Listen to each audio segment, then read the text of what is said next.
जदों इंसान बंदगी करता है, इंसान अपनी सारी जिंदगी इन्हां चीज़ां पिछे तो गवा दिंदा है या लगा दिंदा है, क्योंकि एक पासे है धन। इंसान सारी जिंदगी यही कोशिश करता है कि मेरे को ज़्यादा तो ज़्यादा धन होवे, और फिर आ जाता है राज, और इंसान ये भी कोशिश करता है कि मैनू उच्चा राज मिले, कोई उच्ची पदवी मिल जाए, किसी देश का राज। पर इत्थे कबीर साहब नूं तां वो परमात्मा, वो प्रभु ने स्वर्गां दे राज की गल की। आवाज आई कि तेनू स्वर्गां दा राज दे देवां, तेनू 10 धन दौलत का मालिक बना देवां, या बड़े तो बड़ा धाम दे देवां, तेनू दस तेनू की चाहिदा है।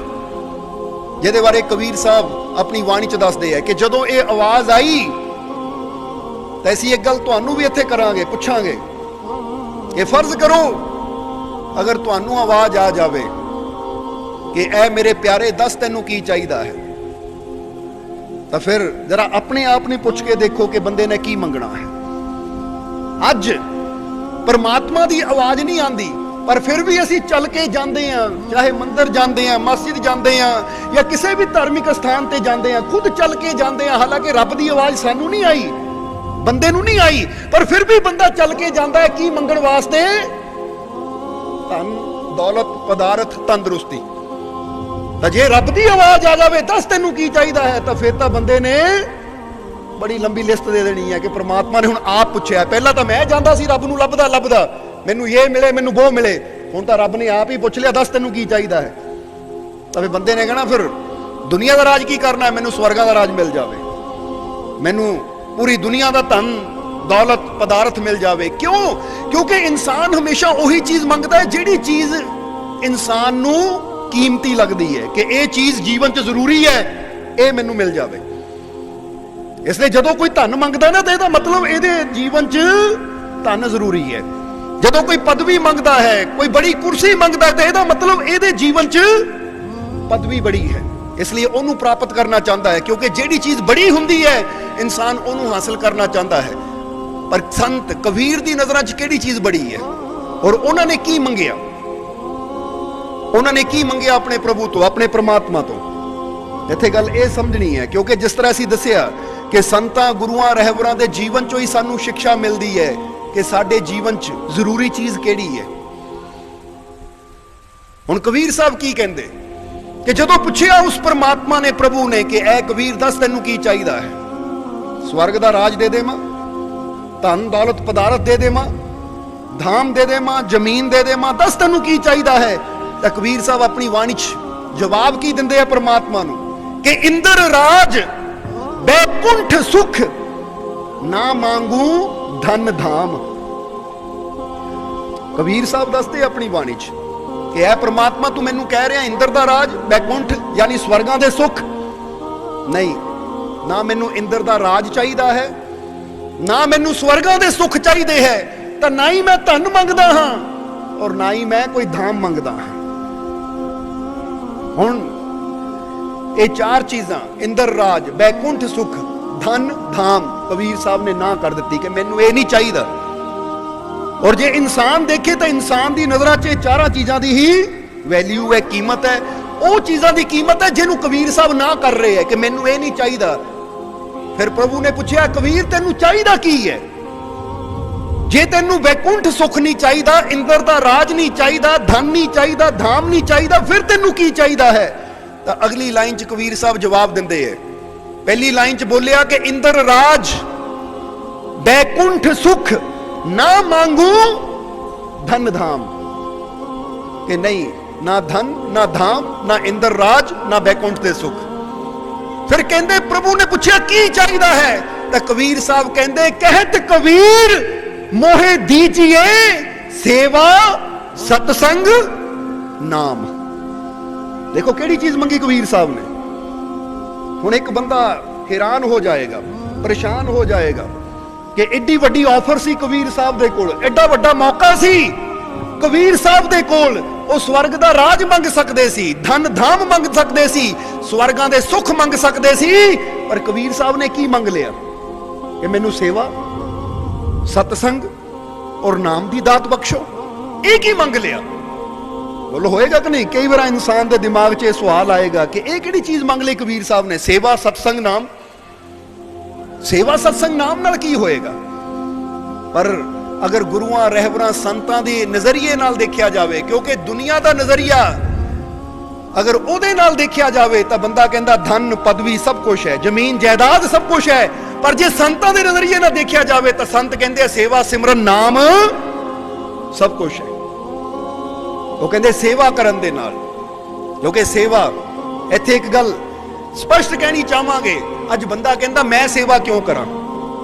क्योंकि कई बार इंसान नूं झाड़ू की सेवा मिलती है तो बंदा सोचदा मेरे कपड़े ना मैले हो जाण, या कई बार संगत के बर्तन साफ करने की सेवा हुंदी है, बंदा की सोच लैंदा कि मैं किसी के झूठे बर्तन साफ करा, मैं क्यों करा? ये इंसान दी मैं, ये इंसान का हंकार है जिहड़ा इंसान नूं परमात्मा दी रहमतां तो दूर कर दिंदा है।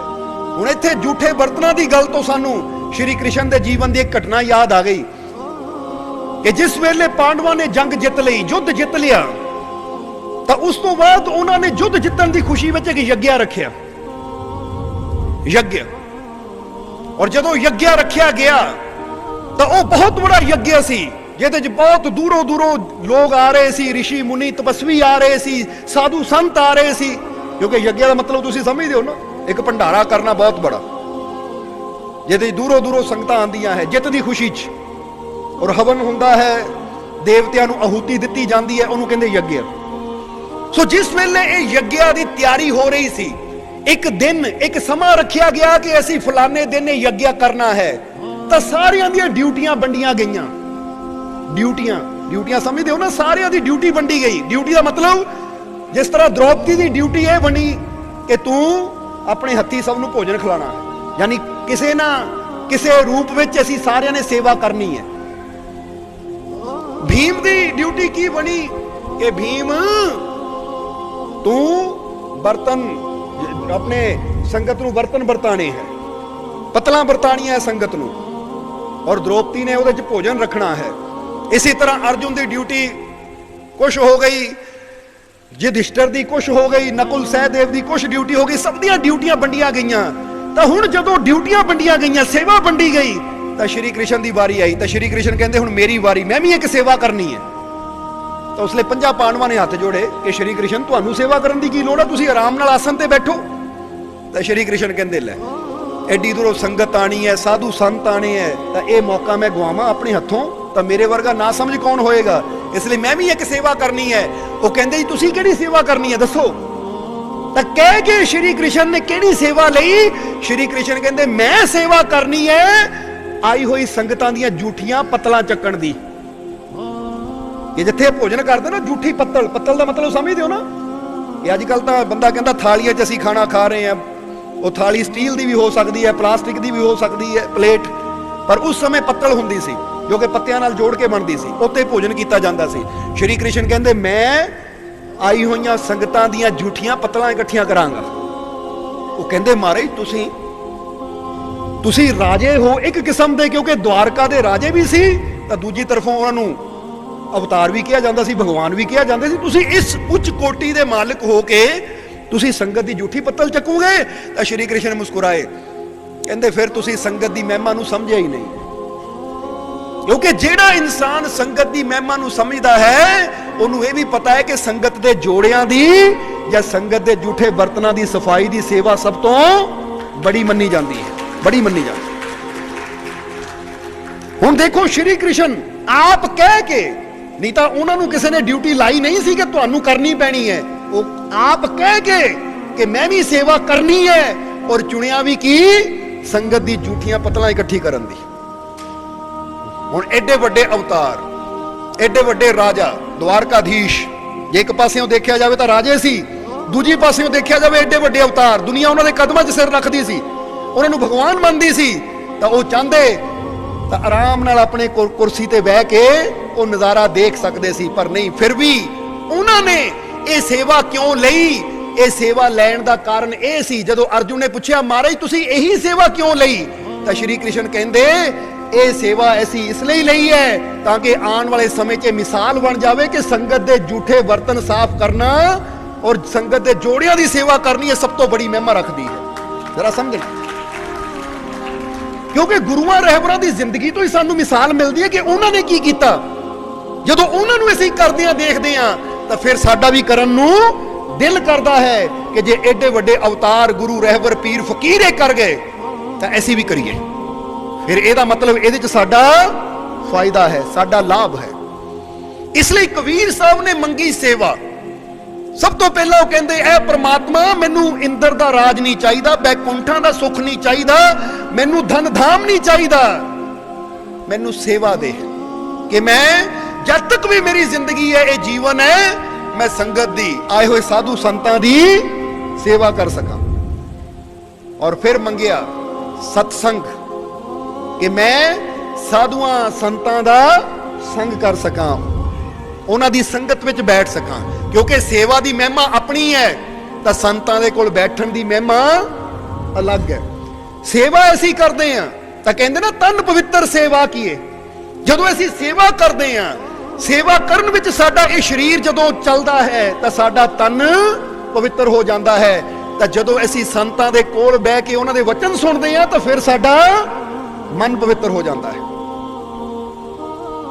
इसलिए समझना, और ए तन मन धन दी जदों पवित्रता हो जाती, जिदा शब्द विच आया है कि तन पवित्र सेवा किए, धन पवित्र किए दान, मन पवित्र हरि भजन से होता है कल्याण। फिर इंसान का कल्याण हो जाता है।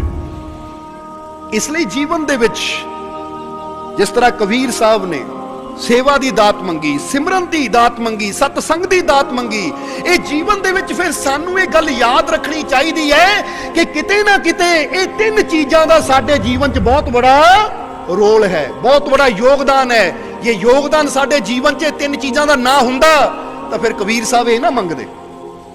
और खास करके जिहड़ा इंसान परमात्मा दी कृपा नू प्राप्त करना चाहता है, ओदी रहमत नू हासिल करना चाहता है, तां ओदी रहमत नू हासिल करन दा ये जरिया है।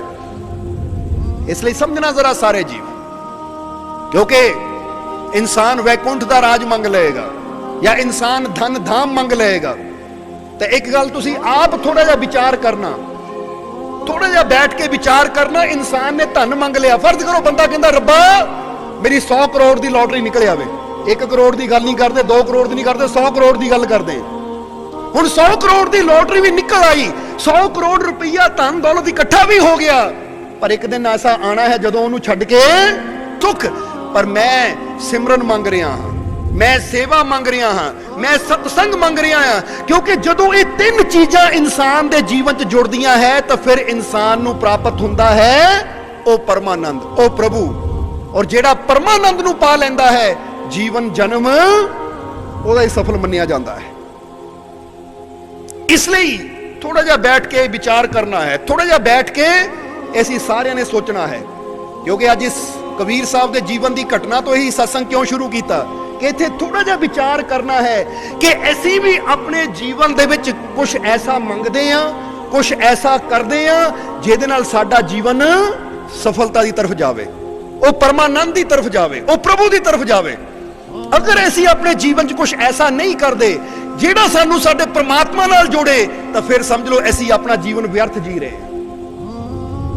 बोलो समझदे हो कि नहीं? या इहनूं इदां कहना चाहांगे कि जिस दिन तुसीं कोई अच्छा कर्म कीता, जिस दिन तुसीं कुछ ऐसा कीता जिहदे नाल तुहाडी सुरती परमात्मा की तरफ जावे, या जिहदे नाल तुसीं वो परमानंद की तरफ जावो, तो फिर समझ लो वो दिन तुहाडे जीवन का सही मायने च असली दिन है।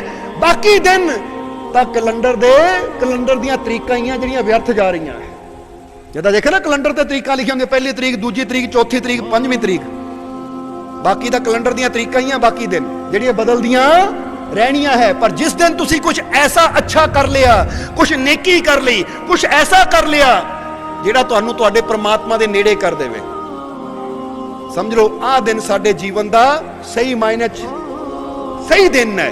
क्योंकि इस दिन असीं जीवन का वो मकसद पूरा करने की खातर कुछ ऐसा किया। क्योंकि जीवन का मकसद की है? ये जीवन का मकसद है अपने प्रभु नाल जुड़ना, उस परमानंद नाल जुड़ना। असीं जीवन च अज कुछ ऐसा किया कि साडा कदम वो परमानंद की तरफ वधिया। यही दिन साडे जीवन का असली दिन है। जिस तरह कोई बंदा सफर ते जाता है, ਉਹਨੂੰ ਪਤਾ ਹੈ ਕਿ ਮੇਰੀ ਉਹ ਮੰਜ਼ਿਲ ਹੈ, ਮੰਜ਼ਿਲ ਦੀ ਤਰਫ ਕਦਮ ਵਧਾ ਰਿਹਾ ਹੈ ਉਹ। ਹੁਣ ਕਦਮ ਵਧਾਉਂਦਾ ਵਧਾਉਂਦਾ ਅਗਰ ਵਿੱਚ 2 ਦਿਨ ਉਹ ਰੈਸਟ ਕਰ ਲਵੇ, 2 ਦਿਨ ਉਹ ਯਾਤਰਾ ਹੀ ਨਾ ਕਰੇ, ਸੁੱਤਾ ਹੀ ਰਹਿ ਜਾਵੇ, ਤਾਂ ਉਹ ਬੰਦਾ ਕੀ ਕਹਿੰਦਾ ਕਿ ਆਹ 2 ਦਿਨ ਤਾਂ ਮੇਰੇ ਵਿਅਰਥ ਚਲੇ ਗਏ, ਕਿਉਂਕਿ ਮੈਂ ਮੰਜ਼ਿਲ ਦੀ ਤਰਫ ਜਾਣਾ ਸੀ ਪਰ ਆਹ 2 ਦਿਨ ਮੈਂ ਸਫ਼ਰ ਨਹੀਂ ਕਰ ਪਾਇਆ, ਆਪਣੀ ਮੰਜ਼ਿਲ ਦੀ ਤਰਫ ਕਦਮ ਨਹੀਂ ਵਧਾ ਪਾਇਆ, ਇਸ ਲਈ ਇਹ 2 ਦਿਨ ਵਿਅਰਥ ਚਲੇ ਗਏ, ਕਿਸੇ ਗਿਣਤੀ 'ਚ ਨਹੀਂ ਹੈ। ਸਮਝਦੇ ਹੋ ਕਿ ਨਹੀਂ? ਇसी तरह अगर इंसान देखे, इत्थे तो 2 दिनों की गल कर रहे हैं, पर अगर इंसान देखे तो इंसान तो कई जन्म अपने व्यर्थ गवा चुका है, कई जन्म इंसान के व्यर्थ जा चुके हैं कि जन्म तो मिलता है पर ऐसी वो जन्म च अपने प्रभु नाल जुड़न की कोशिश करन दी बजाए बस संसार के रंग तमाशे देखदियां देखदियां ये विषय विकारां नूं भोगदियां भोगदे ही अपना वो जीवन, अपना जन्म गवा दिंदे हैं। इसलिए वो जीवन, वो जन्म व्यर्थ चला जाता है। सो कबीर साहब ने अगर ये 3 चीज़ां मंगियां तो यह मतलब वो सानू दस रहे हैं कि ऐ प्यारिया, अगर तेरे जीवन च 3 चीज़ां है, सेवा, सत्संग, नाम, तो फिर तेरा जीवन सफलता की डगर ते जा रहा है, सफलता के मार्ग ते जा रहा है, क्योंकि ये 3 चीज़ां ने ही तेनू तेरे मालिक नाल जोड़ना है।